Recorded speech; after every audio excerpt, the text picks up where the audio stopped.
Lo primero que quiero preguntarles, antes de entrar a los temas locales, que son muchos y variados, es la opinión sobre esto que ha pasado en Chile. Hoy vi que había mucha alegría en el gobierno de Alberto Fernández y en Cristina Kirchner y en Máximo Kirchner y en todos ellos. ¿Cuál es la opinión de ustedes?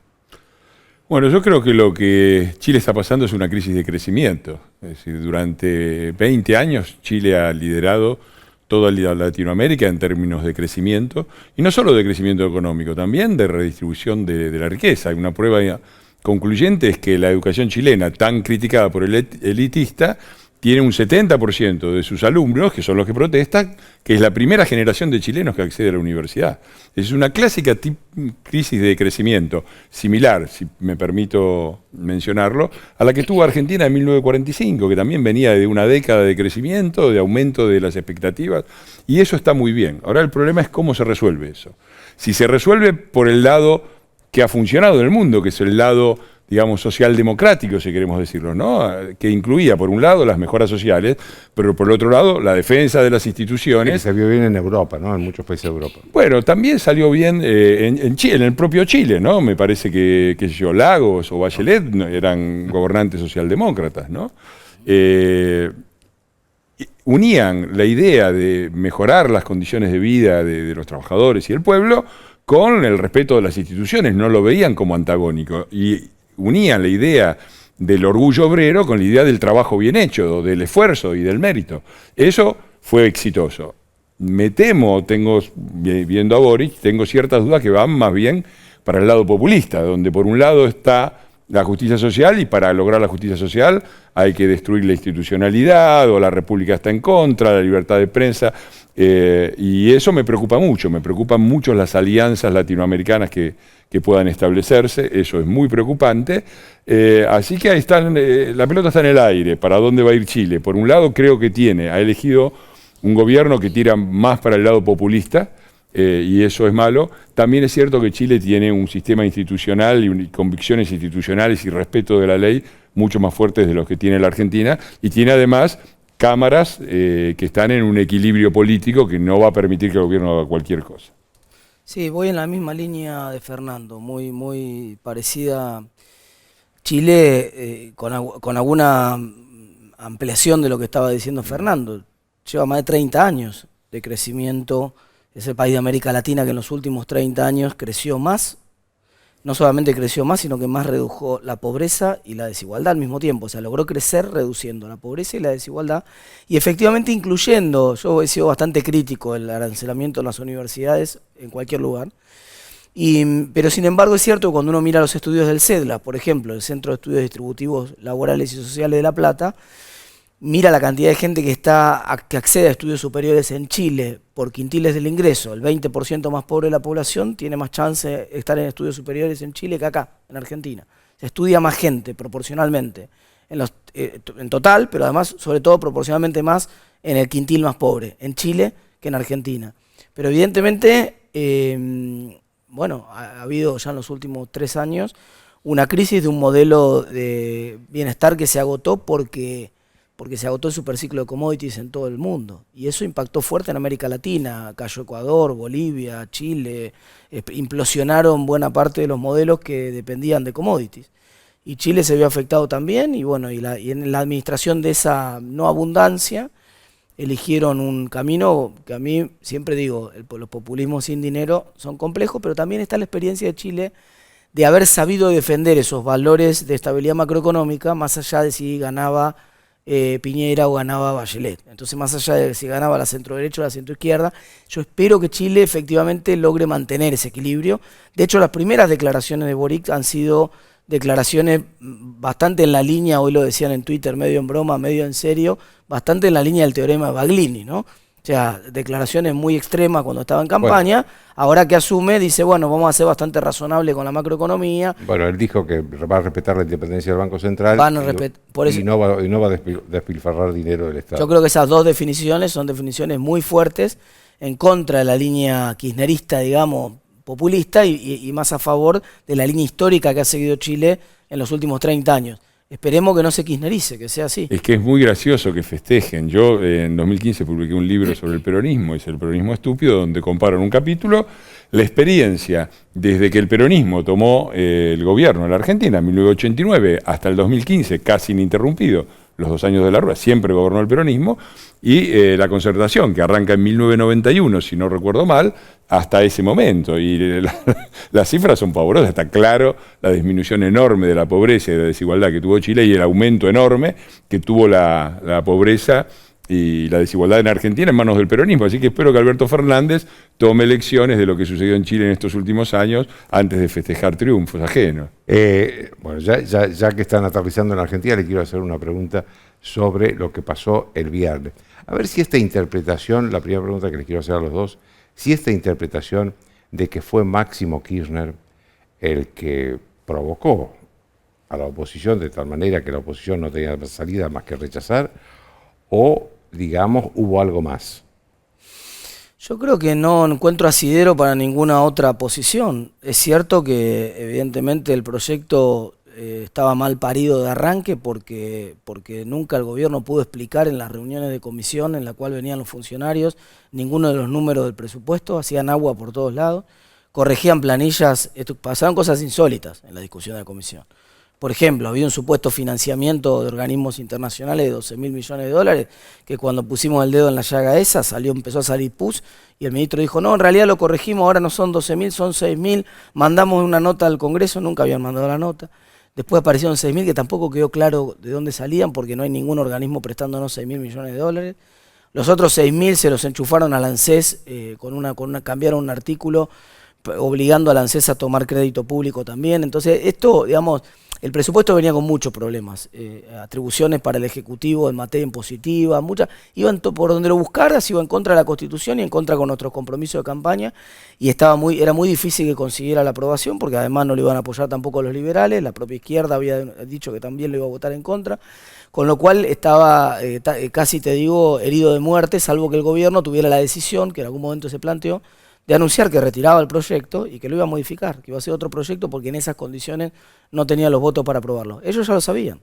Si Máximo quería precipitar eso, si igual una hora después iba a votar. Y ya una hora después iba a saber que la mayoría de la gente estaba en contra de la aprobación de ese presupuesto. ¿Qué ganaba él con acelerar el proceso una hora? Esta tesis de la pudrió a propósito, más bien parece mala praxis. Mala praxis de alguien que además estaba fuera de tono de la reunión. Porque ustedes por ahí no lo saben, supongo que vos sí, Joaquín, pero mucha de la gente que nos está escuchando en la casa no lo sabe. Máximo no no está en el recinto. Él no comparte con sus compañeros la discusión de los temas que se van discutiendo. Él, cada tanto, mirá que hubo 24 horas de sesión, casi 23 horas de sesión, seguramente la está viendo por televisión, pero no le toma el pulso a lo que está pasando en el recinto. Baja cada tanto, le dice algo a Máximo más al oído y se va. Baja 2 horas después, le hace un comentario a Carlos Heller y sube. O a Cecilia Moro, que son las únicas 3 personas con las cuales hablan en el recinto. Después, tiene un comportamiento que a mí me llama la atención. Tal vez no sé si siempre esto ha sido así, me dicen que sí, que él en general no se relaciona mucho con los propios diputados del bloque, y entonces por ahí le perdió el tono, más las horas de cansancio, ha entrado fuera de tiempo, ¿viste? Cuando vos en el fútbol por ahí entrás fuera de tiempo y no quisiste pones una pierna fuera de tiempo y termina en foul, digamos, tu intención tal vez no era el foul, pero llegaste fuera de tiempo. Tal vez le faltó ese tiempo, pero claramente fue una torpeza política que aceleró el proceso que de todas maneras iba a ocurrir. De todas maneras, iban a votar el presupuesto y lo iban a rechazar. Por supuesto, porque así había 2 posiciones también, Fernando, de que era de pasar la reunión, postergar la reunión de la Cámara para esta semana o pasar la comisión de vuelta. Lo que no había un acuerdo absoluto en que ese presupuesto era un mamarracho, lo dijeron todos nuestros economistas, lo dijo Martín, lo dijo Luciano Laspina, lo dijeron economistas que son nuestro bloque, Ricardo López Murphy, lo dijo Esper, lo dijo Milei, es decir, todos los economistas de la oposición definieron ese proyecto de presupuesto como lo que era, un verdadero mamarracho, y no había ninguna chance de que pasara. Ahora, lo de Máximo me parece que es lo típico del autoritarismo, lo típico de la psicopatía del poder, de gente que maneja el poder. Los psicópatas encuentran el límite, no solo cuando le ponen límite a los demás, que es importante, a veces encuentran el límite en cuando creen que disponen de un poder del cual ya no disponen, ¿no? Cuando vos estás dominando toda Europa e invadís Rusia, estoy hablando de Napoleón, no de otros. Digo, cuando crees que tenés... Y yo creo que Máximo se acostumbró, inclusive a veces cuando hay alguna ley que es razonable y que nosotros apoyamos, porque obviamente no vamos a voltear todas las leyes, cuando creemos que... Ahora, muchas veces, en un país normal, el presidente del bloque oficialista, cuando la oposición vota un proyecto de ley que viene del oficialismo, agradece. Máximo no agradece nunca, dice, este proyecto de ley es para agarrar los desastres que hicieron ustedes, porque el FMI, qué sé yo, o sea, castiga sistemáticamente a la oposición. Y eso es un mecanismo psicopático típico del kirchnerismo, que era lo que decían de Néstor. Néstor primero te pega, te arrasa y después trata de negociar. Ese mecanismo él lo tiene incorporado, ese desprecio absoluto. Ellos creen que son el país, ellos creen que son la patria, ellos creen que son el pueblo, y que todos los demás somos seres despreciables extranjeros en nuestro propio país, y que la única forma es de atropellarnos y prepotearnos. Bueno, cuando uno ve, no solamente Kirchner, empieza, si vos ves bien toda la sesión, empieza Massa diciendo, sigan deliberando a ver qué van a votar, que nosotros le tenemos paciencia. Y Miguel Valle, que es un diputado de la Unión Cívica Radical, muy importante, pero la persona más tranquila del mundo, se paró a los gritos diciendo, nosotros somos los que tenemos paciencia, somos nosotros los que hace 3 meses que estamos esperando que traigan el presupuesto y después nos piden que lo aprobemos en 3 días. Somos nosotros los que le dijimos, cambien el presupuesto, vamos a cuarto intermedio, porque esto así no va. Siguieron para adelante con la esperanza de comprar votos y no lo consiguieron. Entonces, ese es un límite que tiene la psicopatía, que es este goce malsano del poder, esta forma enferma de entender la relación entre oficialismo y oposición, donde ellos son la patria y el pueblo y nosotros no se sabe. Ellos hablan de su proyecto como el proyecto nacional, el nuestro que es el proyecto extranjero. Entonces, eso se trasluce en todo, y se trasluce en este tipo de errores que yo no creo de ninguna manera que haya sido voluntario, es parte de su forma de entender la política, lamentablemente. Hablando de Massa, hoy Massa dijo que había 180.000 millones de dólares para las provincias, que de pesos, que se iban a quedar sin esos recursos. ¿Esto es así? Mirá, el presupuesto que tienen que hacer, lo que tienen que hacer ellos es reconducir el presupuesto del año pasado sin ningún tipo de prerrogativas extra. Lo que pasó de manera insólita fue que desde que salió el proyecto, el dictamen desde la comisión, en el camino aparecieron un montón de cosas que se empezaron a meter, aparentemente eran acuerdos que hacía el gobierno con algunos de los gobernadores, esto referirá a Massa, y que entonces engrosaban el presupuesto en 180.000 millones de pesos, pero curiosamente el dictamen que nosotros fuimos a votar y que fue puesto y derrotado en el recinto, no modificaba esos números. Si cuando vos mirabas el total de recursos asignados por el presupuesto, seguía siendo el mismo total del proyecto original. Entonces, si efectivamente había 180.000 millones de pesos más, Massa estaría confesando que nos llevaba a votar un presupuesto que estaba mal. Porque eso no es el número que nosotros votamos. Nosotros sometimos a votación un número donde no figuraban 180.000 millones de pesos más. Nunca supieron decir además cuánto era efectivamente yo pregunté eso en el recinto, le pregunté a Heller, ustedes incorporaron un montón de cosas ahora que no estaban en el proyecto original, 56 artículos nuevos con distintas cosas o aumento de algunas partidas. ¿De dónde va a salir todo este financiamiento para esto? No supieron precisarlo en ningún momento. Entonces, yo diría, en todo caso, para completar la frase de Massa, no me consta lo de los 180.000, pero si habían metido 180.000 millones de gasto más por la ventana sin financiamiento, otra manera de verlo es que le salvamos a los ciudadanos 180.000 millones de pesos más de impuesto inflacionario o 180.000 millones de pesos más de aumento de impuestos. Exacto. También esa es una visión mejor, ¿no? Es que ese es el punto central. Este presupuesto tenía 2 subtítulos, que era inflación y suba de impuestos. Ese era el subtítulo. Por eso le agregan un montón de... Y todo estaba centrado en el gasto, cómo iban a gastar, cómo se iba a financiar ese gasto. Nadie sabía. Payasadas, esto que... No, van a entrar 12.000 millones de dólares, ¿no? De préstamos de organismos financieros. Bueno, 12.000 no, 6.000. ¿Y dónde van a ser 6.000? No sabemos. Digo, es una payasada. O sea, el lado de los ingresos no importa. Entonces, ¿de dónde lo financias? Déjame que te pregunte una cosa, porque Martín decía recién que era mala praxis de Máximo Kirchner. Vos que viste también la situación, ¿crees que es mala praxis o crees que había una intención de el hijo y la madre de boicotear el presupuesto? Yo no puedo afirmarlo, puedo decir lo que yo percibí. A mí me pareció que él no se dio cuenta de lo que estaba diciendo, no se dio cuenta hasta dónde había exasperado a todo el resto de la oposición con esos desplantes y con esa prepotencia. Pero además, vos mirá las explicaciones que dan ellos, dicen irresponsables, no nos votaron el presupuesto. Ellos jamás nos votaron el presupuesto a nosotros, no lo votaron en la ciudad, no lo votaron en la provincia, no lo votaron cuando éramos gobierno. Es más, cuando no les gustaban las leyes, yo los he visto tirar 14 toneladas de piedra, cosa muy grave, pero más grave era que adentro del recinto, los diputados de ellos trabajaban por tirar abajo una sesión parlamentaria, le arrebataban el micrófono al presidente de la Cámara de Diputados, que por supuesto no puede conducirla sin el micrófono. Ese golpismo para ellos es responsabilidad, porque ellos son la patria del pueblo, ¿no? Y si nosotros no le votamos un presupuesto, como ellos nunca nos han votado un presupuesto, somos irresponsables. Y eso desnuda otra vez la idea de poder que tienen. Porque ¿cuál es la idea de poder que se esconde detrás de esta idea? De que el Poder Ejecutivo presenta un presupuesto, no importa qué presupuesto, no importa lo que diga, no importa que otra vez vayan en contra de la Argentina productiva y a favor de la patria subsidiada, no importa, la oposición está obligada a votarlo. Entonces, ¿qué quiere decir eso? Que tenemos un poder monárquico en el Ejecutivo y el Congreso es una escribanía y no existe.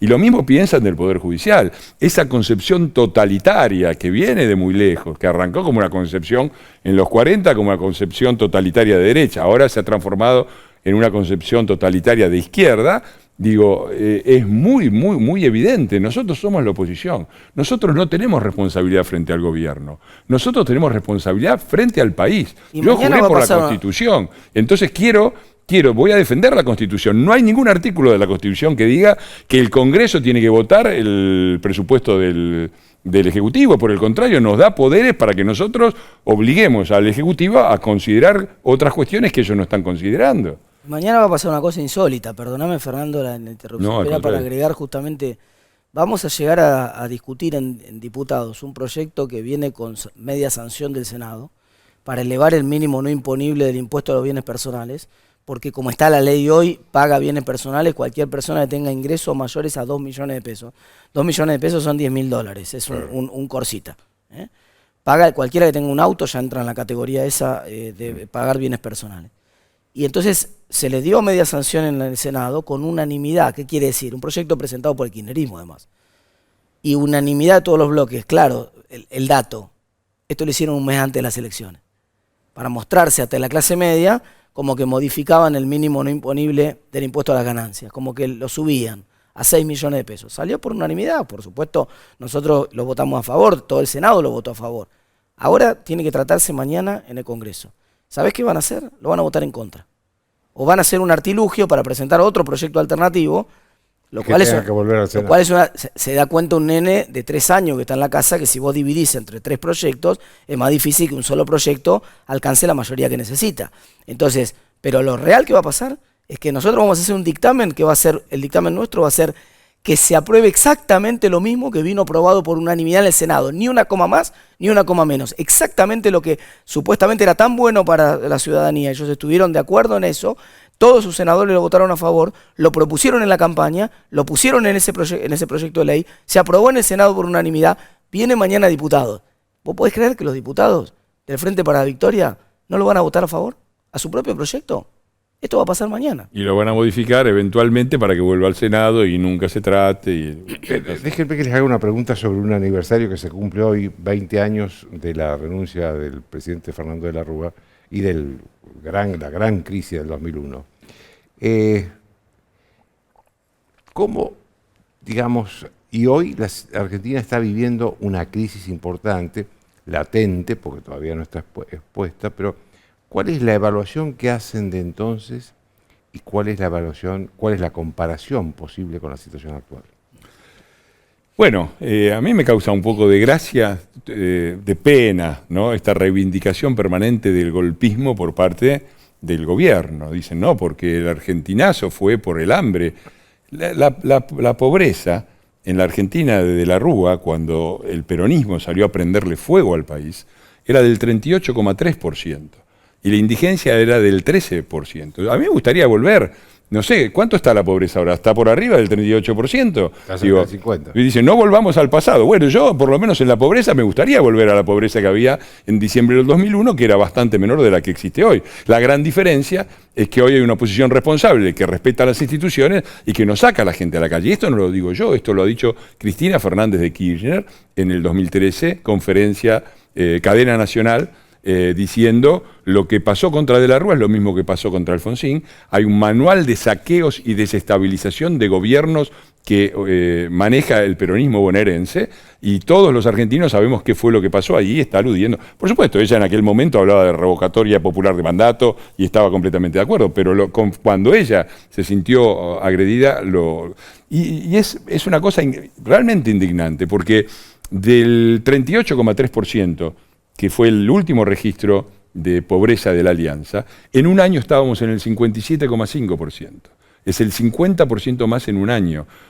Es el segundo récord de empobrecimiento en un solo año de un gobierno peronista. El anterior fue triplicación de la pobreza con el Rodrigazo de 1975. Y dato más impresionante, la indigencia, que estaba en el 13%, saltó al 27%. Es decir, los argentinos que no tenían para comer en octubre del 2002 eran el doble que en diciembre del 2001. Pero nadie salió a la calle, nadie prendió fuego al país. Y una cosa más que dije, porque yo empecé mi sesión el otro día con un homenaje al presidente de la Rúa. Un presidente que habrá sido un mal presidente, eso es discutible, y yo estoy de acuerdo en que él debería haber salido de la convertibilidad. Pero es muy interesante. Hoy Darío Lo Pérfido lo cuenta, dice que de Mendiguren lo fue a encarar en un despacho y le dijo un mes y medio antes, o devalúan o se van. Y De la Rúa no devaluó, en lo que yo considero que fue un error, pero fue su promesa de campaña. Digo, los argentinos que siempre se quejan de que los presidentes no cumplen su promesa de campaña, deberían pensar eso. Ahora, se lo acusa además de los asesinatos, se lo acusó y fue absuelto por la justicia. 25 de los 38 muertos de la Rúa murieron en provincias peronistas. 10 en la Santa Fe de Reutemann, 11 en la Córdoba de la Sota, 10 en la Buenos Aires de Rucauf, más algunos en Tucumán. 25 de 38 murieron en lugares donde el control de la policía lo tenían los gobernadores peronistas. Y siguen hablando, y siguen creando una leyenda, porque han creado esta historia como si el pueblo sublevado, sin que nadie lo condujera. Luisito de Lira cuenta muy bien la historia de cómo los punteros peronistas llevaban a la gente. Todo el pueblo fue a la Plaza de Mayo, fueron reprimidos y ahí murieron 38. Es una gran mentira. Murieron 3 en los alrededores de la Plaza de Mayo. Por supuesto, no estoy justificando y me parece horrible, pero hagamos la cuenta. ¿Cómo es que 25 de los 38 mueren en provincias peronistas y el único que fue a juicio fue De la Rúa? Ni un gobernador peronista a cargo de esas policías fue a presentarse ante la justicia. Entonces me parece que ahí hubo, sobre la distorsión, sobre lo que pasó, que fue, yo no quiero usar la palabra golpe porque eso alude fue el derrocamiento, fue la destitución civil de un gobierno constitucional ilegítimo por parte y por obra y arte del peronismo. Y la leyenda que se instaló arriba de eso, la falsa leyenda, que pocos desmintieron y que por primera vez se discute hoy, después de 20 años, fue lo que permitió todo el relato de Duhalde primero, de Kirchner después, y así estamos como estamos. Nos perdimos en el medio la mayor oportunidad que tuvo la Argentina de salir adelante en su historia con la suba de los commodities. Sí, claro. Contextos muy diferentes, ¿no? Uno se imagina, la soja salía a $150 en el mejor momento de la década del 90. Incluso por debajo de eso en el 2001. Uno se imagina lo que hubiera pasado con esta crisis actual, con esa soja de 150, probablemente no hubiera quedado nada en pie tampoco. Al mismo tiempo, es cierto el punto que hace Fernando, que buena parte del deterioro económico se produjo en el 2002, no en el 2001. Entonces, cuando uno mira el crecimiento de la pobreza brutal, el salto del desempleo, el deterioro de los indicadores sociales, se produjo por la forma en que se salió brutalmente de la convertibilidad, más que por la convertibilidad, que también es una lección para cuando ahora pensamos en dolarización. Algunos dicen, bueno, pero acá hay que quemar el Banco Central y dolarizar. La idea de la dolarización tiene el problema que vimos a partir del 99, cuando devaluó Brasil. Argentina de esa trampa no pudo salir nunca más y terminó en la crisis del 2001 con la explosión. Lo que terminó administrando la salida de la Rúa es que la forma en que se iba a salir de la convertibilidad, en vez de ser ordenada, iba a ser una forma con ruptura de contratos. Y hay que preguntarse quién ganó en toda esa ruptura de contratos para ver quiénes pueden haber sido los intereses atrás de esa ruptura, que esa ruptura se haya producido de esa manera, en la línea con lo que el comentario que hacías vos sobre la declaración de Mendiguren. Evidentemente había sectores económicos que estaban a favor de que se produjera una devaluación fuerte, desordenada, y que se rompieran todos los contratos. Porque en la ruptura de contratos, bueno, es borrón y cuenta nueva, ¿no? Tal vez se podría haber salido de otra manera, sin duda. Con el diario del lunes está claro que sí. Y además ni hablar que si hubiera, esto ya sí que es diario del lunes completamente y es anecdótico porque es contrafactual totalmente, que si Argentina hubiera resistido con convertibilidad hasta el superciclo de commodity que vino 2 años después, Argentina hubiera sido, eso hubiera aprovechado ese superciclo de commodity de una manera espectacular, hubiera crecido el doble, sin inflación, eliminando prácticamente la pobreza en Argentina. O sea, si Argentina hubiera tenido el mismo esquema del 1 a 1, hubiera aguantado hasta el 2003 y hubiera empalmado con el superciclo de commodity, con la soja 600, hubiera sido un billar la Argentina en ese momento. Les quiero hacer una pregunta sobre la oposición, porque he leído muchas notas que se referían al exceso de debate dentro de la oposición para tomar estas decisiones que han tomado en la Cámara de Diputados. ¿Usted probó ponerse de acuerdo con 4 amigos para ver a dónde van el sábado a la noche? Se juntan en la casa de uno y la discusión, si son 4 amigos en serio, ¿no? La discusión a veces tarda... Para organizar la cena de Navidad, la familia. La cena de Navidad con la familia. ¿Dónde lo hacemos? Hablar cuando viene la tía, no viene la tía. Mirá que si viene la tía, no, el primo no viene. Nunca el debate es escaso. Al contrario, el debate siempre es un activo. Es un activo. A nosotros nos gusta alcanzar los acuerdos sin una imposición dictatorial. Claro, cuando vos gobernás, es más fácil alcanzar el acuerdo, porque cuando gobernás... Porque el presidente tiene cierta autoridad por encima además tenés los recursos para ordenar, ¿no? Pero cuando vos estás en la oposición, tenés que consensuar. Y el desafío nuestro en esta elección, y ahora se va a manifestar de vuelta durante estos 2 años y se va a coronar probablemente en el 2023, fue ampliar el espacio de lo que era Cambiemos. Juntos por el Cambio es bastante más que Cambiemos. Son más partidos políticos, más sectores que se incluyeron. No es fácil construir en la Argentina una mayoría del 50% de las opiniones. No hay 50% de los argentinos que estén de acuerdo en una idea, ni siquiera en el equipo de fútbol.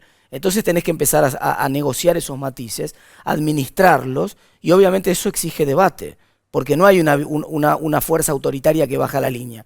Hay un debate, hay muchos liderazgos, hay un debate fuerte. Y el resultado está a la vista. ¿Valió la pena ese debate o no valió la pena? Ahora, distinto hubiera sido el panorama si vos hubieras visto un espacio que como consecuencia de ese debate finalmente se fragmentaba, no lograba votar en conjunto, pero al contrario, el espacio fue permanentemente unido y con esa unidad logró evitar que el peronismo impusiera un presupuesto que era completamente disparatado. Entonces, eso se logró gracias al consenso, al debate y a la unidad. Fernando. Yo no tengo nada contra el debate. Puedo estar de acuerdo con algunas cosas y otras, pero me parece que el debate es saludable y es siempre mejor que la verticalidad, que es un concepto militar aplicado a la política. Vaya a saber de dónde viene. ¿No? Vaya a saber de dónde viene, ¿no? Así que me parece que la divisoria de aguas es mantener la unidad. Tenemos que estar dentro de Juntos por el Cambio. Y coincido, Juntos por el Cambio es más que Cambiemos. No solamente son más partidos, son más votos. 2.200.000 votos más. Juntos por el Cambio sacó en las elecciones del 2019, a pesar de la situación económica difícil, 2.200.000 votos más que Cambiemos. Lo digo para los que nos dicen la derrota y qué sé yo. Pero déjame hacer muy rápidamente un poco de teoría política. El primer problema de la política no es derecha-izquierda. El primer problema de la política es caos, es Hobbes, ¿no? Caos o gobierno, ¿sí? Y el segundo problema de la política tampoco es derecha-izquierda. El segundo problema de la política es, ok, tenés gobierno, no caos. ¿Tenés un gobierno republicano o un gobierno totalitario? ¿No? La Argentina no está en el tercer nivel de discusión de izquierda a derecha. Realmente, yo a veces cuando escucho expresiones despectivas, zurdos de M o la derecha, me parece horrible eso, porque no estamos, para empezar porque me parece horrible y antidemocrático, pero además porque no estamos ahí. Todavía estamos resolviendo los problemas de si tenemos o no gobierno. El 2001, sí, nos acordamos, pero acordémonos también del 2017, de las 14 toneladas de piedra y el intento, todavía estamos ahí. El peronismo te obliga todavía a estar discutiendo si caos o gobierno, y si el gobierno tiene que ser autoritario y el presidente manda un presupuesto y todos hacemos sí general y votamos el presupuesto, o los que estamos en la oposición y nos votaron para algo podemos oponernos. Como el peronismo nos tiene ahí, y el peronismo está en esa alternativa entre gobierno autoritario y caos, nos obliga a juntarnos a personas que probablemente, si estuviéramos en Suecia, formaríamos parte de distintos partidos políticos y de bloques diferentes. Habría un sector más socialdemocrático, uno más liberal, uno más conservador. Pero nosotros tenemos que estar todos juntos, porque si no, los muchachos nos comen crudos. Entonces, estar todos juntos tiene su precio, porque está claro que tenemos visiones diferentes. Nunca tan amplios como los muchachos, ¿no? Que tenían juntos a la AAA y a los Montoneros en un momento, y pusieron juntos a este chico Alberto Fernández, que formaba parte de la lista neoliberal. Dicen, basta de neoliberalismo. Cavallo, Vélez y Alberto Fernández en la misma boleta, con todo respeto, me parece muy bien, pero no nos corran con basta de neoliberalismo, muchachos, por favor, mírense un poquito el prontuario.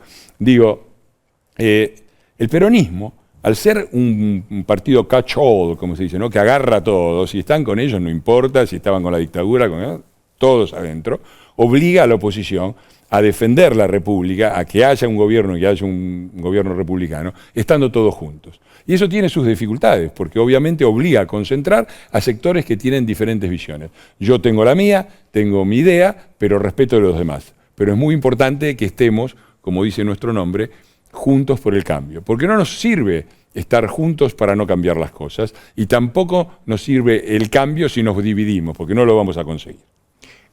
Sobre eso les quería hacer una pregunta a los dos, porque acá la pregunta final y más importante es si Juntos por el Cambio va a llegar unido al 2023 o no. Si no nos dividimos después de perder en el 2019, y lo que hicimos fue ampliarnos cada vez más y fortalecer a los partidos que lo integran. Ese es el camino que vamos a seguir. Nos dio muy buen resultado en la última elección, nos da un buen resultado en el funcionamiento parlamentario, conseguimos el objetivo de sacarle la mayoría en el Senado que tenía Cristina. No veo a un equipo que está ganando, ¿por qué cambiaría la estrategia en el medio del partido? No tiene sentido. Coincido. Hay diferentes visiones, hay visiones más duras, más halconas, si vos querés decirlo así, y visiones más palomas, si lo queremos llamar así. Están partidos con una tradición más socialdemócrata, otras con una tradición más liberal, pero estamos juntos y creo que hay una conciencia absoluta en nosotros y en la gente de que si no estamos unidos, la gente estaba desesperada. Bueno, creo que un hecho traumático fue el del 2011, ¿no? Donde Cristina no sacó el 54% de los votos, Alfonsín también anduvo cerca, pero lo tenía Luder Alfonsín con el 40% atrás. Mirá, y el que le siguió a Cristina tenía el 17%. Es excelente tu observación. ¿Por qué?